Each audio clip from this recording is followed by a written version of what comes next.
You're listening to Sharing Life. Hello and welcome. This is our inaugural podcast for Sharing Life. This is the podcast for the movement of the Holy Family School of Faith. I'm Troy Hinkel, co-founder, vice president of the School of Faith. I'll be your host. And tonight, for our inaugural podcast, I'm pleased to be joined with our newest member of the Holy Family School of Faith team, Nicholas Hinkel. Nicholas, you want to say something? Well, I am the son of the co-founder of the Holy Family School of Faith. I wonder if they could have figured that one out. My primary job right now is I'm a missionary down at UMKC in Rockhurst at the JP2 Commons. I'm happy to be here. The coronavirus has prevented anyone better from being able to be interviewed, so I guess it's just me. Well, sometimes that's true, and sometimes it helps being the son of one of the co-founders, but be that as it may, Nick, thanks for joining me. So, Nicholas, I know you've got big plans coming up on June 6th. That is not just D-Day, that is also a day you're planning on getting married. So would you share with our audience a little bit some of the conversation we had today about just your thoughts about trying to plan a marriage in the time of the only pandemic I've ever lived through? The only one me either. I mean, it's just been it's been crazy for me having to try and figure out how. We just sent out invitations and we're realizing we don't know if we should have waited, if people will be too scared and just RSVP that they won't come. If you're listening to this and you are planning on coming, well, then would love to have you. If not, still send gifts. No, just kidding. That was something that we talked about, myself and my fiance, Francine, about that it's going to be tough to be able to try and adjust to see if people are coming, if the venue will still have us, if the caterer is still on. So definitely a lot of things we don't know at this moment, but I guess we just have to trust that it's in God's hands. Right. Well, I think this is the hard thing with this current pandemic that we're facing, so-called, is one, you have the danger of the virus itself, particularly for those who are over the age of 60 and those who have compromised immune systems. Then there's the concern of a spike that could overwhelm our hospital system the way it did in Italy. Then there's the economic impact. And even with School of Faith, all of our live formation classes, a lot of the discipleship offerings that we had, a lot of our missions like yours down to the college students at University of Missouri, Kansas City, these things have all been canceled and are postponed, including our formation sessions with the school teachers. So it's a challenge. And I wanted to talk to you tonight, Nick, about this challenge because I want to ask the question. All we're hearing are the negatives about the coronavirus, and you shared your own concerns, and I know lots of people have those similar concerns, maybe not about marriages, but certainly about long-term planning. So I want to ask the question, are there positives to be gained at times like this, and if so, what? What are your thoughts? Positives to be gained? Well, the most immediate one that I can think of, as we were talking about earlier, that the fact that all those kids were out and about in our neighborhood biking with their parents and things like that. Granted, if one of them is sick, I hope they don't get the others sick. That could be something that quickly stops if they start passing it on to each other. But it's probably the first time I've seen so many people out in our neighborhood, all the kids, all their parents, all out, I'm sure that their jobs are canceled or they are staying home to help with their kids. But the one positive that I can see coming from this is just the fact that we're coming face to face with the most important things in life, and that is the safety of our families, the safety of our children, and realizing that, that our other things that we fill our time with, when they're canceled, when they don't work out, what we're left with is the most important things. Yeah, I think that's really true. My take on it is exactly that I think the things we place our confidence in whether it's finances or our job or our health or groceries of certain kinds or Right. sports or entertainment or recreation. These things overnight have been shut down, or education. Right. And it forces us to ask ourselves, what really are our priorities and what should our priorities be? I felt the same way being outside earlier today here in Kansas City. It was in the 60s today, a little bit rainy in the morning, but still a very nice day.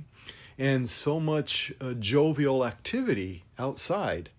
And I thought, this is very strange. On the one hand, there's a great deal of panic. On the other hand, in our neighborhood, it sounded like people were at Disneyland. Yeah. I agree with you, Nick. I think that's an interesting take of yours, that we're seeing more family togetherness based on things being shut down.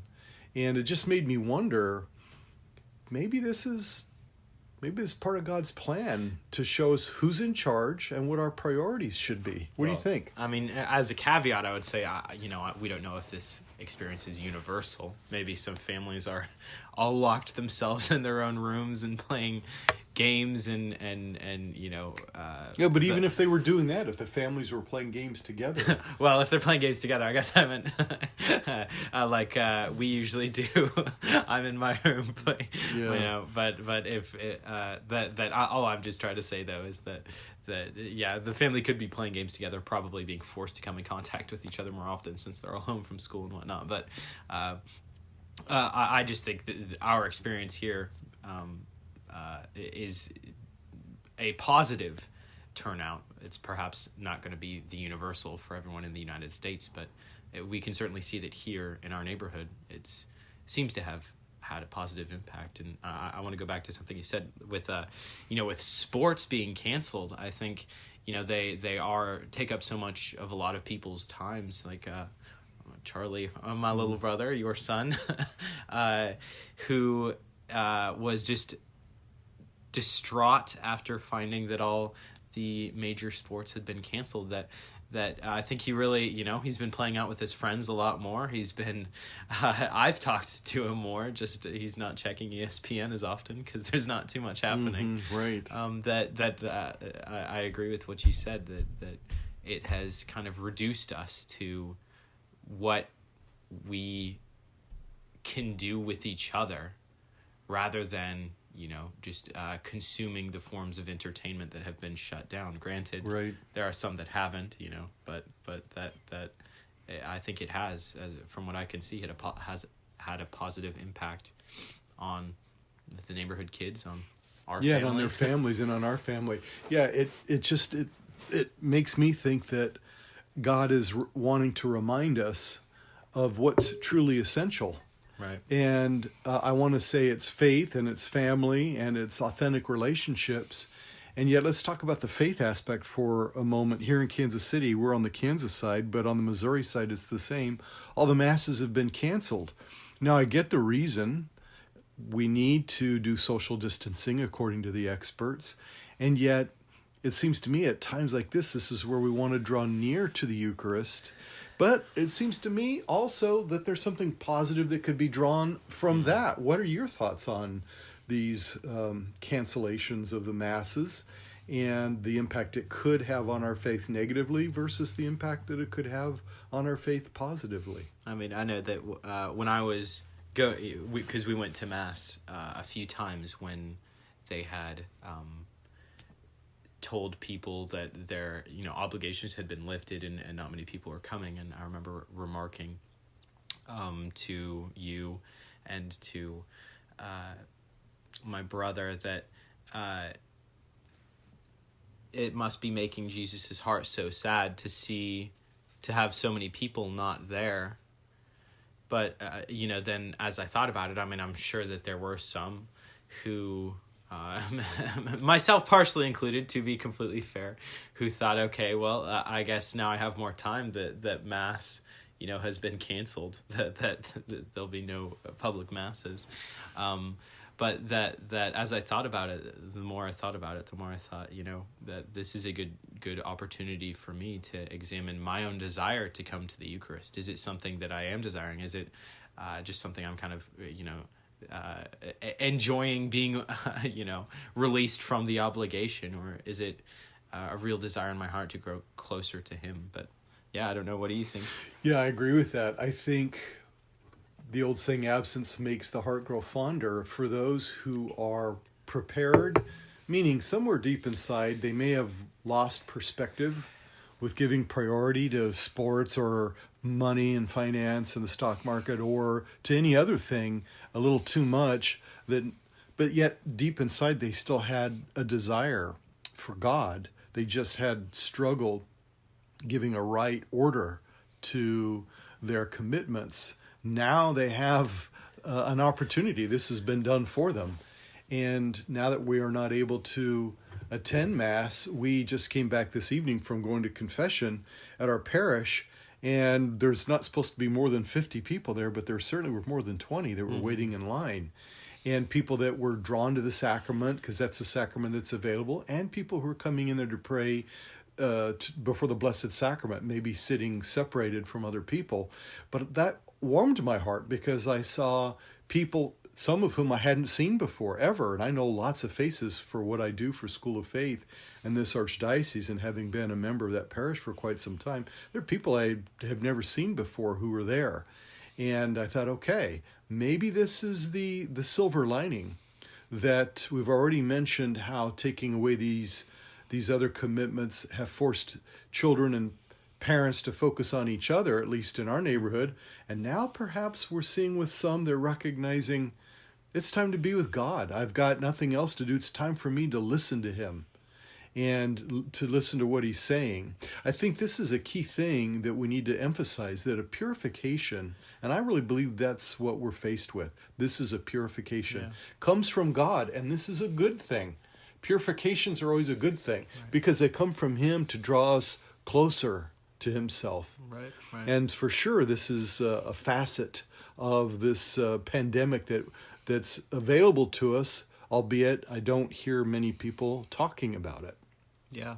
I mean, Israel wandering for 40 days in the desert, that was certainly, they had to rely on God 100% for food, water. That was a purification process for them.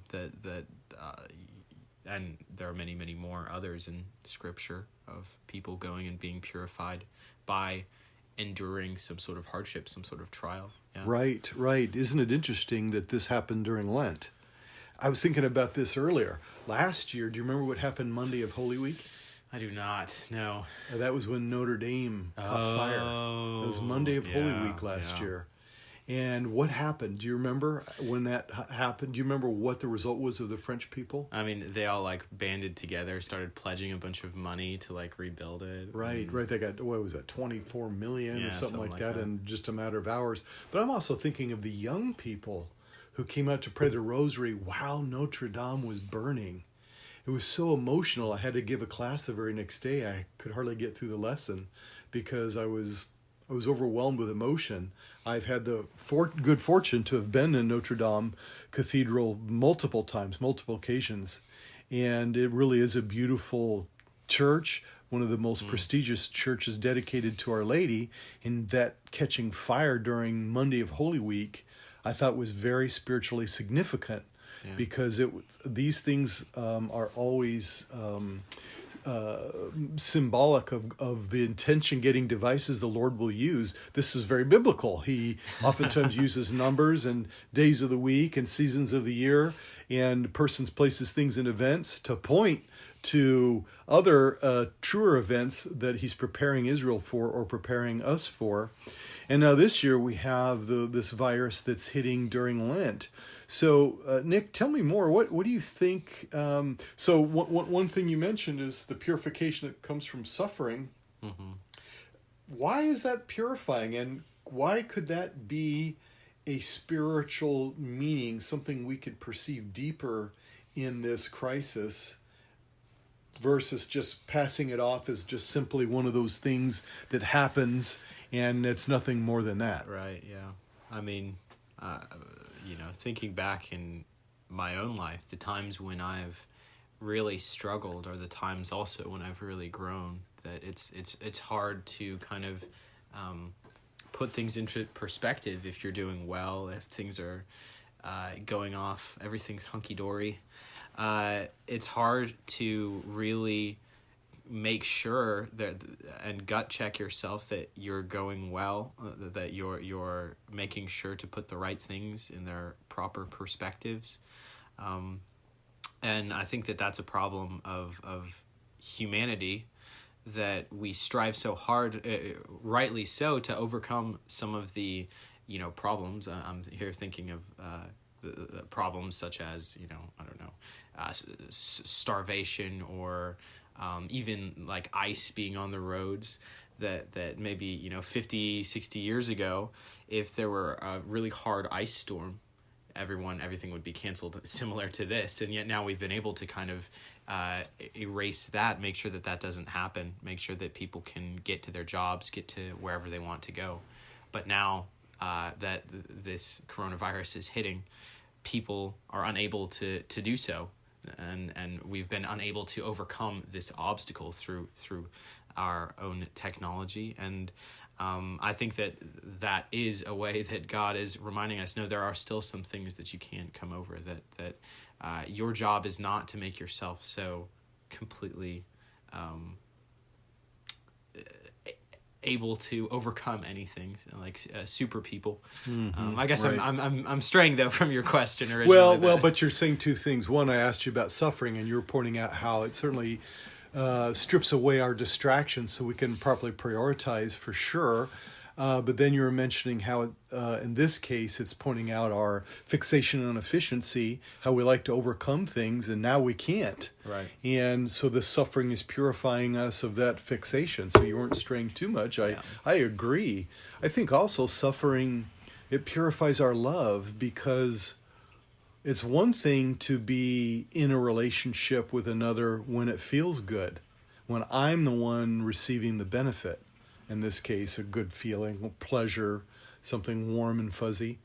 When I have to go out of myself and actually suffer, experience inconvenience, contradiction, even pain, and I do it anyway out of concern for the other, that is purifying.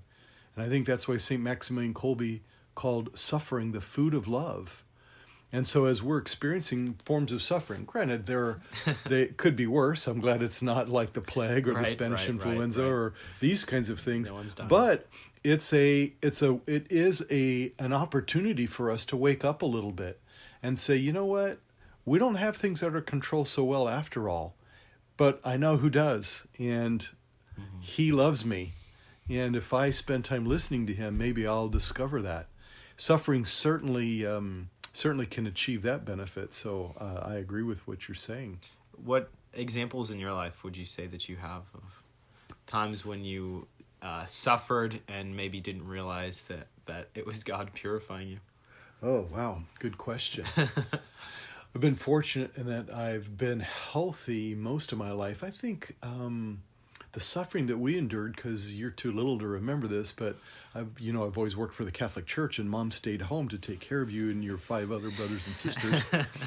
we for years and years and years struggled financially, and that was such a crucible, because working for the church, and the more years I had committed to that career endeavor, the less prepared I was to do anything else. Right. And there came a point in time when all your siblings were born, when your brother Charlie was a baby, that we were at such a loss at what to do financially that we thought, I'm stuck. And I remember thinking, Lord, you tricked me. I think of that, is that from Jeremiah? You duped me, Lord. Yeah, you duped me. I trusted you. I decided to work for your church. I decided to move away from family and friends. Your mom and I, as you know, grew up in Colorado. We've lived in Kansas City, or the Kansas area anyway, since 1999. And with this distance, it wasn't so easy for us to receive the kind of help and support. And I was so angry so many times because we couldn't pay our bills. And yet, how many times God came through miraculously. We'll save some of those stories at a later time to help us financially. But I also remember discovering through this travail that his supportive, providential hand was with us. It happened in a time of prayer when I remember asking him, Lord, why is your help always just a Band-Aid solution? Because I felt like maybe this month to get through with our bills, maybe a parent was sending us $25 or $50 or whatever, and that was enough to pay the minimum payment on the credit card or, the minimum payment on some other bill that was due, but that was just simply getting us by for that month. It wasn't taking care of the bill itself. And I thought, Lord, why this Band-Aid solution? I mean, anybody could offer me that. When are we going to be totally out of this situation? And I realized the Band-Aid solution was the solution because he was showing me that he gave me what I needed. And that's all we needed at that moment. Yeah. We didn't need more than that. We never missed a meal. We never bounced a check. And then when the time was over, in 2008, right when the market was starting to crash, surprisingly for us, the opposite happened. Debt was wiped out. We sold our house in Lawrence, which was 40 miles away from us. It's where the University of Kansas is. And I worked there at the St. Lawrence Center for some time before moving here to the burbs of Kansas City and get School of Faith rolling. And all of a sudden, all of our debt was taken care of. It just happened in a snap of a finger, which showed me he was capable of doing that all along, right? But he wanted us to experience the travail, the strain, the experience of our own finitude, our own lack of sufficiency, so that we would depend and rely more on him. Yeah. What about you? Do you have any, in your young years, any such examples? Well, the problem was that I was, during that time, eating so much food that that's what puts you into debt, I think. So I was okay during that time. Yeah, no argument here. No, but I think that in my young life, I've been very, very blessed. But one thing that I can think of is just a time in my life, this is just before high school, that I was just going through. Some of the friends that I'd had stopped hanging out with me for one reason or another. And I really look back on that time of my life. I was lonely. I thought that I wasn't really worth much. And then going to high school, meeting new people, and people telling me that I'm funny. I realized I'd inherited your sense of humor. I mean, I guess maybe I already knew. But no, people came out, I made friends, and people would come up to me and tell me, that was a funny thing that you said, whatever.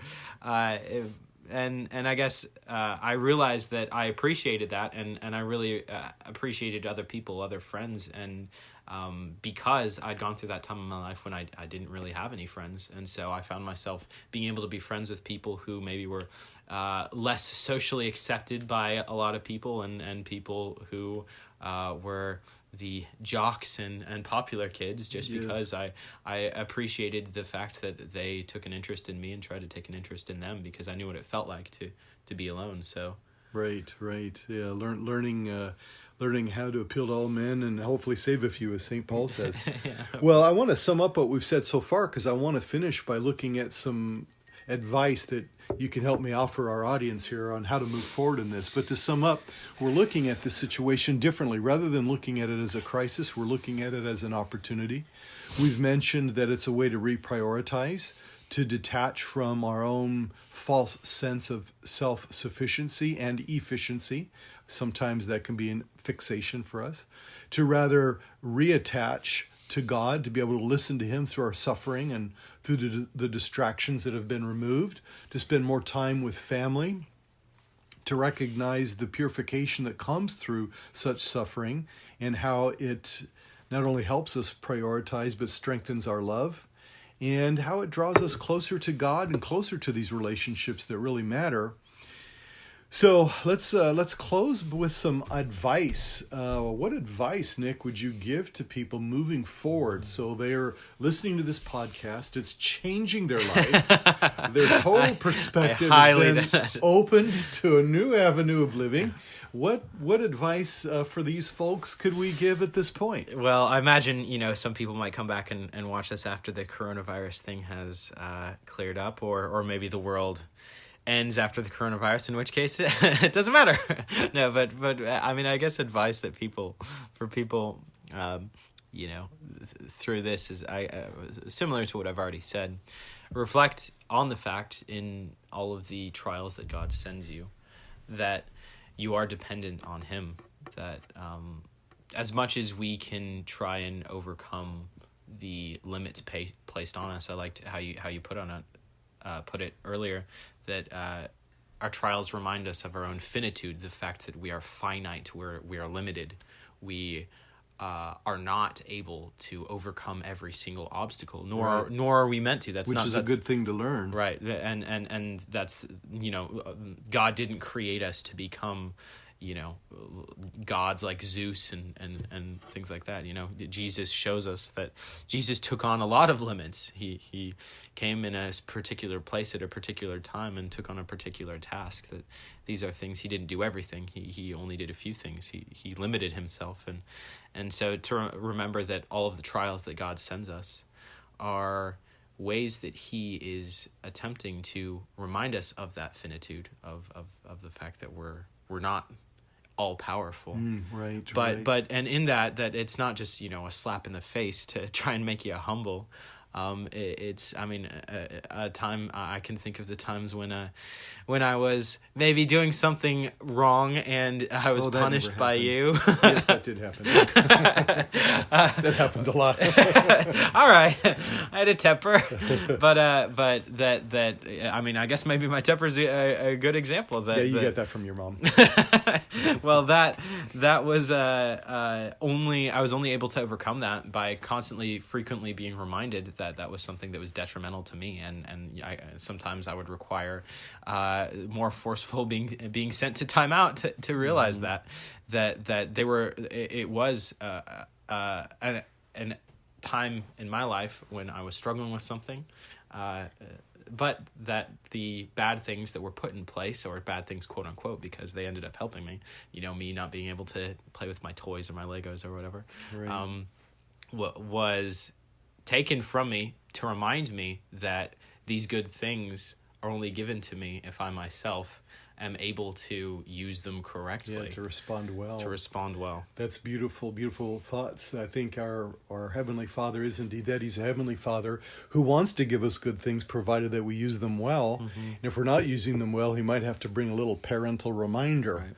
I also want to offer this traditional practice that we have forgotten about as Catholics, called spiritual communion, only because communion the last 100 years has become so much more frequent. We can receive daily at communion if we wish, as I do wish, and so I will be definitely missing that. But we can make what's called spiritual communion, and I encourage our audience to begin doing that every day, to ask our Lord to come into your heart, that you wish to be in communion with Him, that you can apologize and make amends and repent for the times that maybe we've taken Him for granted. We haven't adored Him and loved Him and received Him with the devotion that perhaps we should have, with the frequency that perhaps we should have. And if there were times we received Him unworthily, these are times for us to offer up penitentially, so that His grace through our offerings can repair that damage. The other thing I want to say is we should make time every day, now that we have time cleared off for those of us who are working from home, to pray. Spend time every day to pray. And here I want to plug our rosary that you can access through dailyrosary.com, or our YouTube webpage. If you just go to Holy Family School of Faith on YouTube for our our YouTube channel, not webpage, our YouTube channel. Or you can also go on our webpage at schooloffaith.com. So 3 ways you can access our rosary: dailyrosary.net, or go on schooloffaith.com, or go to the Holy Family School of Faith YouTube channel, where Mike offers the rosary live currently at 7:30 p.m. Last night was our first one of that. And have time of prayer. But I also encourage our audience to spend time in spiritual reading, where we read the Gospels or the Psalms or some book that's written for meditation, like a book called Divine Intimacy or In Conversation with God, or some of these books, the books of Father Jacques Philippe. Take these books and spend time reading them slowly, pausing on them and spending time meditating, reflecting on these passages. This is the kind of prayer that God is pleased with. This is the kind of prayer that helps heal, perfect, and elevate our soul, so that our spiritual life doesn't become such a drudgery, but actually becomes joyful. So let's make time for Him. Let's recognize that this is not a crisis, but rather an opportunity, so we can reprioritize, strengthen our love for God and family, and spend more time with Him in prayer by rosaries and spiritual communions. Thank you for listening. I look forward to having you join us again next time. Until then, may God bless you and have a blessed day.